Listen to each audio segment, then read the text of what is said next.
Querido Hamlet, te habla Manu Pedrero, vengo del futuro, más envejecido, no, estoy reemplazando a nuestro querido Manu Pedrero, que le digo que hace rato me llamó para pedirme que tenía que llevar a sus gallinas al dentista y tenía que llevar a su guajolota a patinar, que se los había prometido. Dije, bueno, está bien, te reemplazo, muchacho. Pero me dijo, no, vamos a tener a Hamlet Almaguer, que es amigo, ya saben, de nuestros canales hermanos de Sin Censura, Noto para Cínicos y Sin Máscaras. Querido diputado, ¿cómo estás? Feliz año nuevo, antes que nada. Muy buenas tardes, Jaime, igualmente para ti. Un saludo a esta gran audiencia de No Apto para Cínicos, de Sin Censura y también de Sin Máscaras, claro. Un privilegio estar con ustedes siempre, a tus órdenes. Oye, querido Hamlet, fíjate que he estado escuchando especialmente en el día de hoy, no sé cuántas entrevistas se dieron, Javier Solórzano por aquí, en medios corporativos por allá, en el que todo mundo vaticina que la Corte le va a tumbar el plan B del INE, o también, de acuerdo a los pronósticos de Ciro Murayama, dice Ciro Murayama, dice que pueden anular la elección del 2024. Qué revoltijo de datos, de noticias, cuánta especulación rodea este caso, porque todo el mundo pues está en plan de francotirador desde la oposición contra el plan B. Primero, me gustaría saber, tú ya has hablado de esto en otras ocasiones, para advertir que quizá la Suprema Corte no pueda declarar o no pueda verle problemas inconstitucionales al plan B. El secretario de Gobernación, lo acabamos de escuchar apenas ayer, asegurando lo mismo. Pero ¿tú qué dices? Muchas gracias, Jaime. Pues mira, sí han sido momentos convulsos. Una de las grandes cosas de que ya sea 1 de febrero es que a Lorenzo Córdoba y Ciro Murayama les quedan 2 meses en el cargo, se van el 3 de abril. Y febrero pues tiene 28 días, así es que va a ser algo muy rápido, se nos va a pasar volando. Pero no desaprovechen la oportunidad para desestabilizar a nuestro sistema democrático, para intentar pues hacer todo el daño posible antes de irse del cargo. Por supuesto que están muy molestos porque ya se van. Y porque no solamente se van ellos, sino que se van sus cuates de la burocracia donada. Yo quisiera comentar a la audiencia 3 grandes virtudes que tiene el Plan B. El primero, las acciones afirmativas. Morena es la bancada más plural de la Cámara de Diputados. Las acciones afirmativas que aprobamos en este Plan B incluye la obligación de postular por lo menos a 25 candidaturas para los siguientes grupos en situación de vulnerabilidad: pueblos originarios y comunidades indígenas, afromexicanos, personas con discapacidad, de la diversidad sexual, migrantes y finalmente jóvenes. Esta última, Jaime, es un legado que nos hemos propuesto quienes pues integramos el relevo generacional aquí en la Cámara. Tenemos legisladoras y legisladores muy jóvenes, pues como Andrea, que tiene pues cerca de 25 años, o Julieta, que todavía no cumple 30. Otros ya pasamos la barrera de los 30. Pero precisamente con esta acción afirmativa, lo que estamos dejando como legado a la siguiente generación es que los partidos estén obligados a postular jóvenes menores de 30 años, que no solamente los traigan ahí en campaña, pintando bardas y colgando pósters y repartiendo propaganda, que es muy importante esa etapa, esa fase, saber hacer campaña, ir al territorio, no, pero que también haya una participación en la toma de decisiones. Entonces, primera virtud, la integración de estas acciones afirmativas a la ley, porque algunas de ellas solamente estaban en acuerdos del INE o de los institutos locales o de los tribunales, tanto federal como de las entidades federativas. Ahora ya lo estructuramos todo en la ley. La de jóvenes, por cierto, no ha existido a nivel federal, existen algunas entidades del país, esa es novedosa para la Cámara Federal. Y también, bueno, pues podría aplicarse con reformas secundarias en las entidades federativas. Tuvimos un diálogo del Instituto Nacional de Formación Política con 150 diputadas y diputados locales de todos los estados, en los que les explicamos hasta dónde podemos llegar desde la Cámara Federal en el Plan B y entregarles las estafetas y decirles que en sus entidades federativas, sobre todo en los 19 estados donde hay mayoría de Morena, se puede aplicar un Plan B a nivel local con ese impulso. La segunda virtud, Jaime, tiene que ver con nuestros paisanos, y tú eres pues un experto en temas internacionales, pues coordinas los esfuerzos de la jornada en el exterior, y esta es una gran noticia, permitir que nuestros paisanos puedan votar con matrícula consular o con pasaporte. Esperemos que eso no se desactive en el Senado de la República y que tampoco lo vaya a tumbar la Suprema Corte. La consejera Zavala, en la sesión del Consejo General del INE, se quejó amargamente de esta posibilidad de ampliar el derecho al voto de nuestros paisanos en el exterior. La verdad es que el INE intenta mantener un monopolio del uso de la credencial para votar como documento oficial para todos los trámites. Pero vemos con alegría y con esperanzas que ya se está diversificando. Ayer en la plenaria de Morena, ayer estuvimos con Delfina, antier, cuando vinieron los secretarios y la jefa de gobierno, el canciller Marcelo Ebrard compartía que ya hay un acuerdo con el Banco Central, el Banco de México, para que la matrícula consular sea un documento válido para utilizarlo para los servicios financieros de todo el sistema financiero mexicano. Y eso, bueno, pues permite acceder a banca y crédito, así es que ya no dependeríamos solamente de la credencial, que tú sabes que en el exterior, pues esa credencial no tiene el valor que tiene el pasaporte o la matrícula consular. El problema es que el INE quiere mantener ese monopolio, mantener la base de datos para después rentársela a los bancos. Te voy a enviar, si me permites, el fragmento del video de la sesión del INE, en el que Ciro Murayama acepta que el INE recibe un pago por la renta de este servicio de la base de datos de todos los usuarios a nivel nacional, de quienes tenemos una credencial de lector. Se lo rentan a los bancos, el banco les paga una cuota por cada consulta o de manera mensual, y eso se va a un fideicomiso VIP de los propios consejeros, no se va a la tesorería de la federación. Y finalmente, la tercera virtud que tiene es la de la austeridad. A través de esta reforma en legislación secundaria se compactan algunas áreas del INE que son siamesas o gemelas parecidas, por ejemplo el área de contencioso y jurídico se compactan, el área de capacitación y organización se compactan. Ahí la consejera Humphrey, que suele tener participaciones pues, adecuadas, conscientes, aceptó que capacitación y organización realizan el 40% del trabajo del instituto. Y lo que nosotros decimos es, la organización es una bolsa en la que puede ir también la capacitación como una fase del proceso electoral. Entonces, impacta la reforma en estos aspectos. Y finalmente, en las estructuras en los estados y en los distritos. Hay, como ustedes saben, 300 distritos electorales a nivel federal. En cada uno de ellos hay una junta distrital ejecutiva que está integrada por 5 vocales. Entonces estamos hablando de 1,500 vocales ejecutivos distritales que tienen pues salarios muy altos. Estamos hablando de salarios de 80, 100 mil pesos al mes.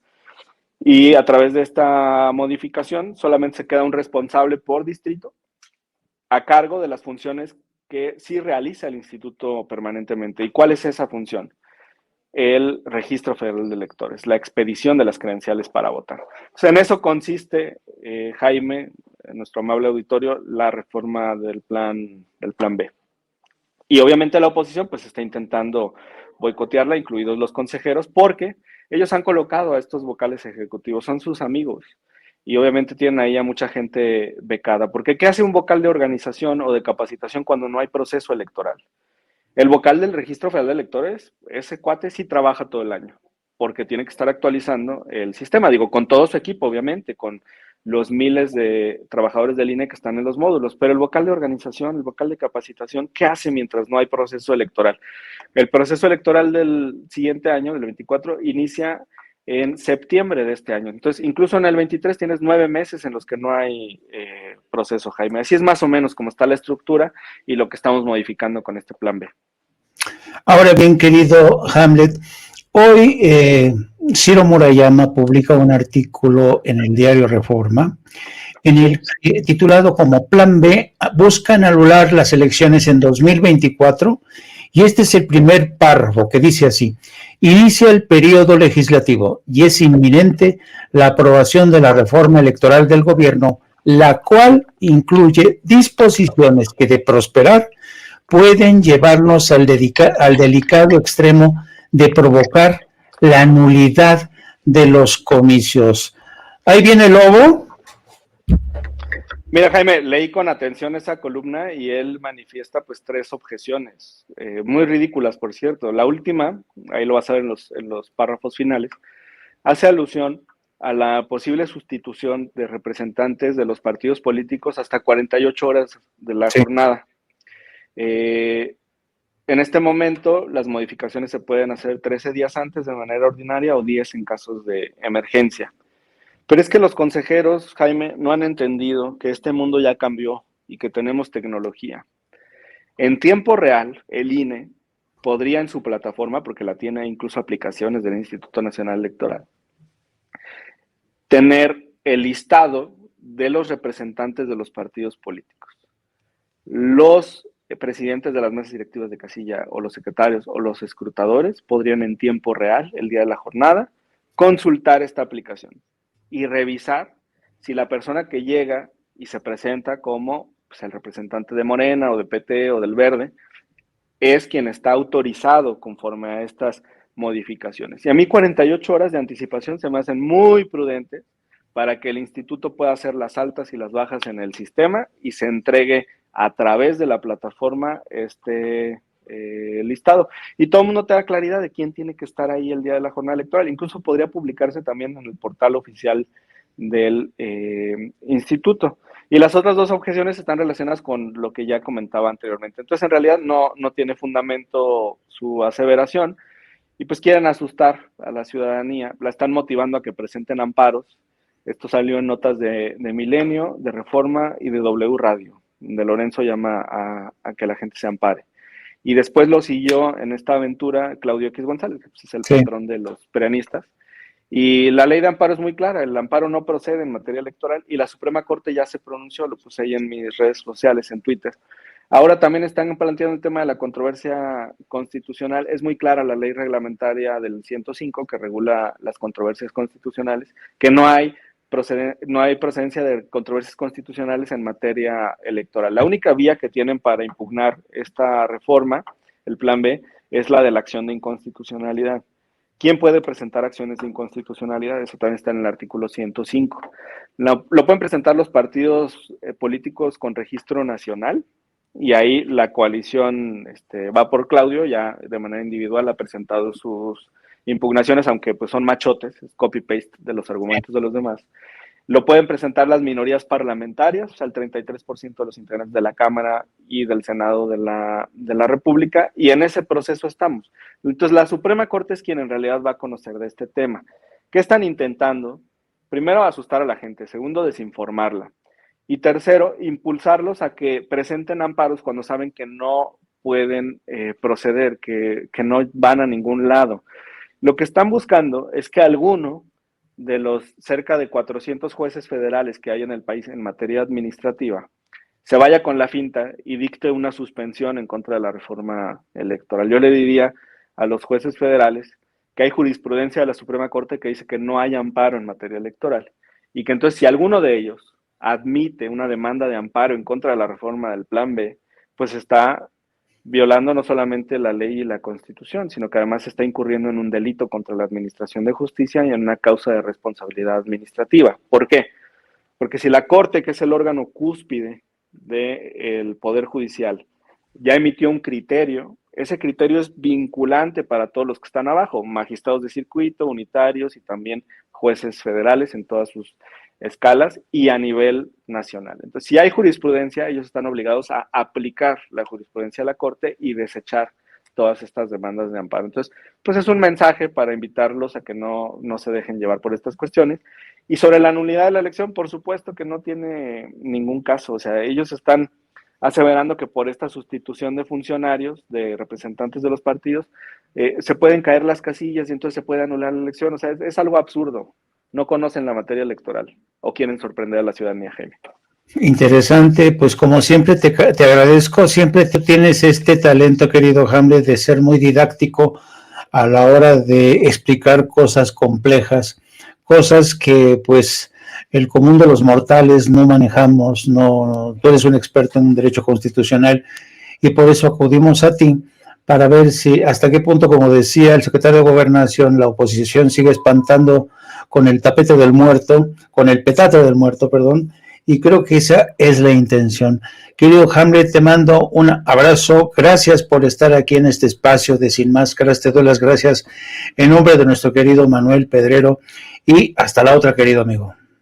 Saludos a Manuel, Jaime, felicidades por tu trabajo también y me parece que hay buenas noticias para la comunidad migrante.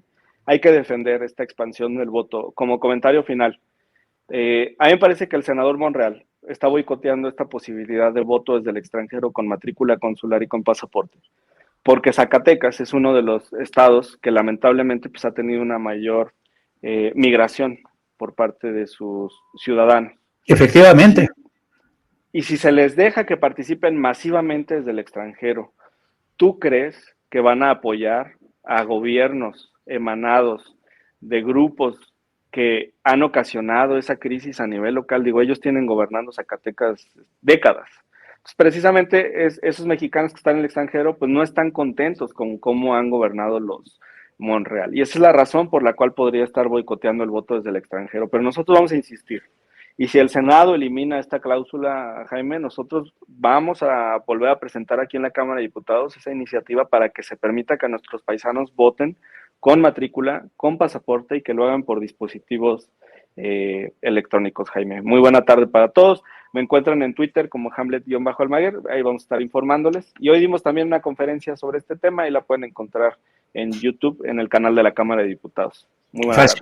Fascinante ese episodio que cuentas. Parece mentira cómo Ricardo Monreal sigue lastrando con esos viejos tics autoritarios que mantuvieron tanto el PRI como el PAN, pero sobre todo el PRI. Yo recuerdo pues, cuando era muy joven y bello como reportero, me acuerdo que cuando yo indagaba sobre el voto del extranjero siempre me topaba con la misma frase. Me decían siempre en la Secretaría de Gobernación, dice, por razón de Estado no pueden votar los paisanos en Estados Unidos. Y yo les preguntaba, ¿pero por qué? Son mexicanos. Dice, no, porque están desinformados, se largaron de su país, le dieron la espalda a su país. Y tercero, la mayoría de ellos darían un voto de castigo al PRI. Y eso, querido Hamlet, durante muchos años impidió que nuestros paisanos en Estados Unidos pudieran ejercer su voto, convirtiéndose no solamente en ciudadanos de segunda clase en su propio país, sino también en Estados Unidos, donde se les negaban sus derechos políticos. Es increíble que Ricardo Monreal siga con esa cantaleta, francamente. Sí, es una operación. A mí no se me hace casual. Él dice que el voto electrónico desde el extranjero viola la Constitución. Yo digo que es una medida expansiva para permitir que los mexicanos en el exterior voten, que además pues tienen todo mi reconocimiento los paisanos y digo, ellos sostienen gran parte de la economía nacional. Vi cifras hoy publicadas por medios especializados, creo que mandaron 58 mil millones de dólares en remesas. México es el segundo país del mundo en recepción de remesas. Y volvemos al debate, aquel incluso de la independencia de Estados Unidos, o el que se dio aquí en México, ¿no? De la clase, pues, medianamente dominante de los criollos, pero que no tenían la libertad de autonomía gubernamental, o en Estados Unidos con el principio de taxation without representation. Es algo ahí, el debate histórico, ¿no? Y ese es justo el planteamiento. ¿Por qué si nuestros paisanos están mandando 58 mil millones de dólares al año, no vamos a permitir que tengan voto activo y pasivo? Y cerramos el argumento con la reforma al Plan B. Paisanos aprobó que estas acciones afirmativas para tener diputados migrantes queden establecidas en ley y sea una obligación de todos los partidos postular candidatos migrantes. Lo quiero cerrar, lo queremos cerrar, con permitir su participación con pasaporte, matrícula consular y voto electrónico. Y ahí, Jaime, tu apoyo pues va a ser vital. No vamos a dejar de insistir hasta lograrlo. Muy buena tarde. Gracias, querido Hamlet Almaguer. Un placer, como siempre, tenerte en nuestros canales. Buena tarde, hasta luego.